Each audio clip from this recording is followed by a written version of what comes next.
44।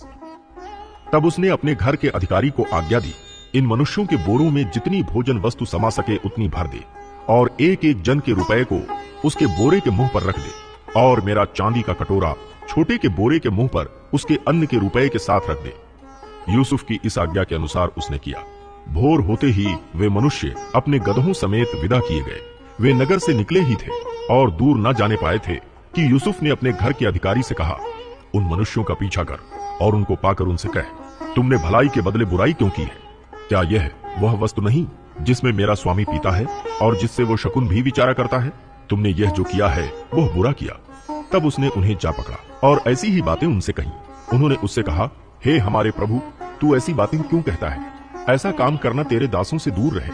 देख, जो रुपया हमारे बोरों के मुंह पर निकला था, जब हमने उसको कनान देश से ले आकर तुझे लौटा दिया, तब भला तेरे स्वामी के घर में से हम कोई चांदी या सोने की वस्तु कैसे चुरा सकते हैं?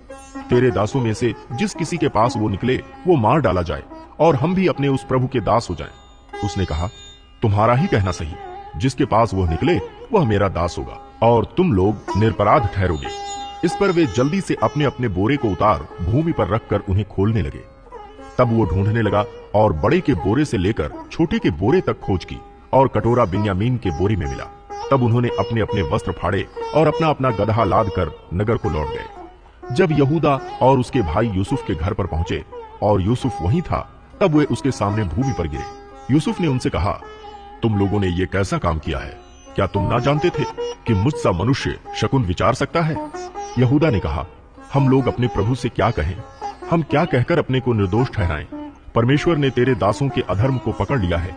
हम और जिसके पास कटोरा निकला वो भी, हम सब के सब अपने प्रभु के दास ही हैं। उसने कहा, ऐसा करना मुझसे दूर रहे। जिस जन के पास कटोरा निकला है वही मेरा दास होगा और तुम लोग अपने पिता के पास कुशल क्षेम से चले जाओ। तब यहूदा उसके पास जाकर कहने लगा, हे मेरे प्रभु, तेरे दास को अपने प्रभु से एक बात कहने की आज्ञा हो और तेरा कोप तेरे दास पर ना भड़के, क्योंकि तू तो फिरौन के तुल्य है। मेरे प्रभु ने अपने दासों से पूछा था, क्या तुम्हारे पिता या भाई हैं? और हमने अपने प्रभु से कहा, हाँ, हमारा बूढ़ा पिता है और उसके बुढ़ापे का एक छोटा सा बालक भी है, परंतु उसका भाई मर गया है, इसलिए वो अब अपनी माता का अकेला ही रह गया है और उसका पिता उससे स्नेह रखता है। तब तूने अपने दासों से कहा था, उसको मेरे पास ले आओ जिससे मैं उसको देखूं। तब हमने अपने प्रभु से कहा था, वो लड़का अपने पिता को नहीं छोड़ सकता, नहीं तो उसका पिता मर जाएगा। और तूने अपने दासों से कहा, यदि तुम्हारा छोटा भाई तुम्हारे संग ना आए तो तुम मेरे सम्मुख फिर ना आने पाओगे। इसलिए जब हम अपने पिता तेरे दास के पास गए, तब हमने उससे अपने प्रभु की बातें कही। तब हमारे पिता ने कहा, फिर जाकर हमारे लिए थोड़ी सी भोजन वस्तु मोल ले आओ। हमने कहा, हम नहीं जा सकते। हाँ, यदि हमारा छोटा भाई हमारे संग रहे तब हम जाएंगे, क्योंकि यदि हमारा छोटा भाई हमारे संग ना रहे तो हम उस पुरुष के सम्मुख ना जाने पाएंगे। तब तेरे दास मेरे पिता ने हमसे कहा, तुम तो जानते हो कि मेरी स्त्री से 2 पुत्र उत्पन्न हुए और उनमें से एक तो मुझे छोड़ ही गया और मैंने निश्चय कर लिया कि वो फाड़ डाला गया होगा और तब से मैं उसका मुंह न देख पाया।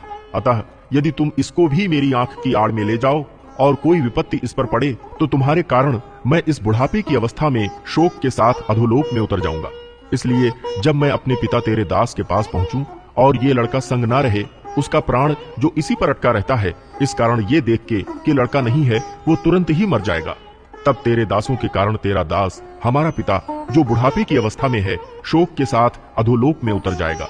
फिर तेरा दास अपने पिता के यहाँ ये कह के इस लड़के का जामीन हुआ है, यदि मैं इसको तेरे पास न पहुंचा दूं तो मैं सदा के लिए तेरा अपराधी ठहरूंगा।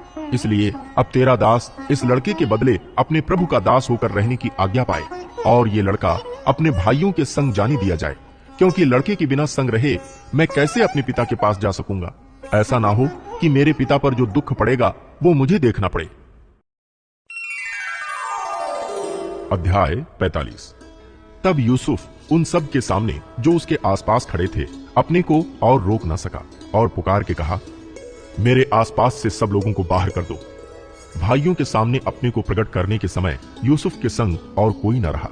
तब वो चिल्ला चिल्ला कर रोने लगा और मिस्रियों ने सुना और फिरौन के घर के लोगों को भी इसका समाचार मिला। तब यूसुफ अपने भाइयों से कहने लगा, मैं यूसुफ हूँ, क्या मेरा पिता अब तक जीवित है? इसका उत्तर उसके भाई न दे सके, क्योंकि वे उसके सामने घबरा गए थे। फिर यूसुफ ने अपने भाइयों से कहा, मेरे निकट आओ। ये सुनकर वे निकट गए। फिर उसने कहा, मैं तुम्हारा भाई यूसुफ हूं, जिसको तुमने मिस्र आने वालों के हाथ बेच डाला था। अब तुम लोग मत पछताओ, और तुमने जो मुझे यहां बेच डाला, इससे उदास मत हो, क्योंकि परमेश्वर ने तुम्हारे प्राणों को बचाने के लिए मुझे तुम्हारे आगे भेज दिया है। क्योंकि अब 2 वर्ष से इस देश में अकाल है, और अब 5 वर्ष और ऐसे ही होंगे कि उनमें ना तो हल चलेगा और ना अन्न काटा जाएगा। इसलिए परमेश्वर ने मुझे तुम्हारे आगे इसीलिए भेजा कि तुम पृथ्वी पर जीवित रहो और तुम्हारे प्राणों के बचने से तुम्हारा वंश बढ़े। इस रीति अब मुझको यहाँ पर भेजने वाले तुम नहीं, परमेश्वर ही ठहरा, और उसी ने मुझे फिरौन का पिता सा और उसके सारे घर का स्वामी और सारे मिस्र देश का प्रभु ठहरा दिया है। अतः शीघ्र मेरे पिता के पास जाकर कहो, तेरा पुत्र यूसुफ ये कहता है कि परमेश्वर ने मुझे सारे मिस्र का स्वामी ठहराया है, इसलिए तू मेरे पास बिना विलंब किए चला आ। तेरा निवास गोशेन देश में होगा, और तू बेटे पोतों, भेड़ बकरियों, गाय बैलों और अपने सब कुछ समेत मेरे निकट रहेगा। और अकाल के जो 5 वर्ष और होंगे, उनमें मैं वहीं तेरा पालन पोषण करूंगा। ऐसा ना हो कि तू और तेरा घराना वरन जितने तेरे हैं वे भूखों मरे। और तुम अपनी आंखों से देखते हो, और मेरा भाई बिन्यामीन भी अपनी आंखों से देखता है कि जो हमसे बातें कर रहा है वो यूसुफ है। तुम मेरे सब वैभव का जो मिस्र में है और जो कुछ तुमने देखा है, उस सब का मेरे पिता से वर्णन करना, और तुरंत मेरे पिता को यहाँ ले आना। तब वो अपने भाई बिन्यामीन के गले से लिपट कर रोया, और बिन्यामीन भी उसके गले से लिपट कर रोया। वो अपने सब भाइयों को भी चूम कर रोया, और इसके पश्चात उसके भाई उससे बातें करने लगे। इस बात का समाचार कि यूसुफ के भाई आए हैं फिरौन के भवन तक पहुंच गया, और इससे फिरौन और उसके कर्मचारी प्रसन्न हुए। इसलिए फिरौन ने यूसुफ से कहा, अपने भाइयों से कह कि एक काम करो, अपने पशुओं को लाद कर कनान देश में चले जाओ, और अपने पिता और अपने अपने घर के लोगों को लेकर मेरे पास आओ। और मिस्र देश में जो कुछ अच्छे से अच्छा है वो मैं तुम्हें दूंगा, और तुम्हें देश के उत्तम से उत्तम पदार्थ खाने को मिलेंगे। और तुझे आज्ञा मिली है, तुम एक काम करो कि मिस्र देश से अपने बाल बच्चों और स्त्रियों के लिए गाड़ियां ले जाओ, और अपने पिता को ले आओ, और अपनी सामग्री का मोह न करना, क्योंकि सारे मिस्र देश में जो कुछ अच्छे से अच्छा है वो तुम्हारा है। इस्राएल के पुत्रों ने वैसा ही किया, और यूसुफ ने फिरौन की आज्ञा के अनुसार उन्हें गाड़ियां दी और मार्ग के लिए भोजन सामग्री भी दी। उनमें से एक एक जन को उसने एक एक जोड़ा वस्त्र भी दिया, और बिन्यामीन को 300 रुपए के टुकड़े और 5 जोड़े वस्त्र दिए।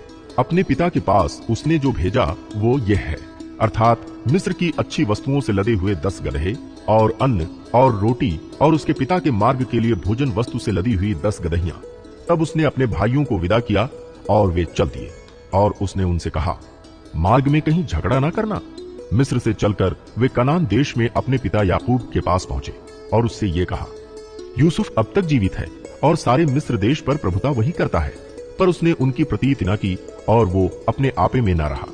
तब उन्होंने अपने पिता याकूब से यूसुफ की सारी बातें जो उसने उनसे कही थीं कह दी। जब उसने उन गाड़ियों को देखा जो यूसुफ ने उसके ले आने के लिए भेजी थीं, तब उसका चित्त स्थिर हो गया, और इस्राएल ने कहा, बस मेरा पुत्र यूसुफ अब तक जीवित है, मैं अपनी मृत्यु से पहले जाकर उसको देखूंगा। अध्याय 45।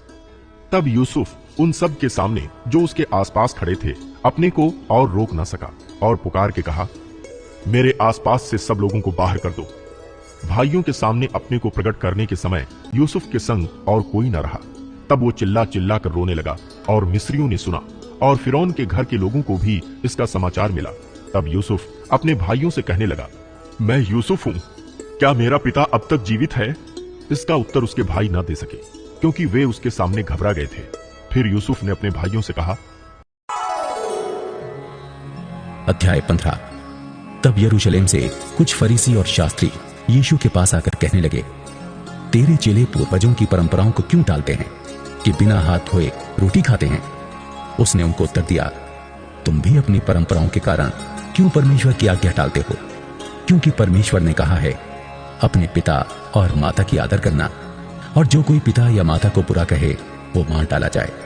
पर तुम कहते हो कि यदि कोई अपने पिता या माता से कहे, जो कुछ तुझे मुझसे लाभ पहुंच सकता था वो परमेश्वर को भेंट चढ़ाया जा चुका, तो वो अपने पिता का आदर ना करे।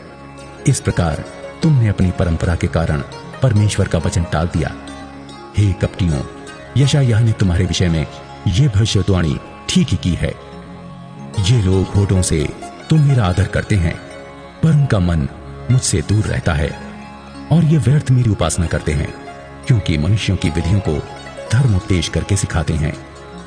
तब उसने लोगों को अपने पास बुलाकर उनसे कहा, सुनो और समझो, जो मुंह में जाता है वो मनुष्य को अशुद्ध नहीं करता, पर जो मुंह से निकलता है वही मनुष्य को अशुद्ध करता है। तब चेलों ने आकर उससे कहा, क्या तू जानता है कि फरीसियों ने ये वचन सुनकर ठोकर खाई? उसने उत्तर दिया, हर पौधा जो मेरे स्वर्गीय पिता ने नहीं लगाया उखाड़ा जाएगा। उनको जाने दो, वे अंधे मार्गदर्शक हैं, और अंधा यदि अंधे को मार्ग दिखाए तो दोनों ही गड्ढे में गिर पड़ेंगे। यह सुनकर पतरस ने उससे कहा, ये दृष्टांत हमें समझा दे। उसने कहा, क्या तुम भी अब तक ना समझ हो? क्या तुम नहीं जानते कि जो कुछ मुंह में जाता वो पेट में पड़ता है और संडास से निकल जाता है, पर जो कुछ मुंह से निकलता है वो मन से निकलता है, और वही मनुष्य को अशुद्ध करता है। क्योंकि बुरे विचार, हत्या, परस्त्रीगमन, व्यभिचार, चोरी, झूठी गवाही और निंदा मन ही से निकलती है। यही हैं जो मनुष्य को अशुद्ध करती हैं। परंतु हाथ बिना धोए भोजन करना मनुष्य को अशुद्ध नहीं करता। यीशु वहां से निकलकर